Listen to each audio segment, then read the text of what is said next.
আমি একটা ব্রাইডাল কাজ করেছিলাম একবার। ব্রাইড যিনি ছিলেন আরকি, উনার একটা লেহেঙ্গা করতেন। হুম। ফ্যাব্রিক উনি নিজেই সিলেক্ট করে দিয়েছে আমাকে যে শিফন।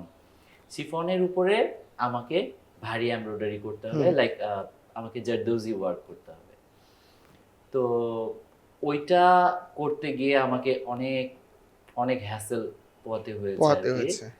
যেহেতু শিফনটা অনেক একটা খুব সি থ্রু একটা ম্যাটেরিয়াল, খুবই সেনসিটিভ একটা ম্যাটেরিয়াল প্লাস এক্সপেনসিভ। হুম।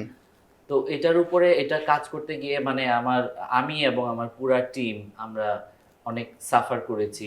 কারণ এটা বেশি টানলে এটা মাঝখান থেকে সরে যায়, ফেঁসে যায়। ছোট, ছোট যে বিষয়গুলো আরকি। হ্যাঁ, আব স্মল ডিটেইলস। স্মল ডিটেইলস আর টাইমটা খুব শর্ট ছিল। একটা হুম। লিমিটেড টাইম ছিল। তো এই লিমিটেড টাইমের ভিতরে হেভি ওয়ার্ক, হেভি এমব্রয়ডারি সবকিছু মিলায় মানে এটা তো আস্তে, আস্তে করার একটা প্রসেস একটা প্রসেস, একটা হ্যাঁ, প্রসেসটা কাজ। খুব স্লোলি হয় আরকি।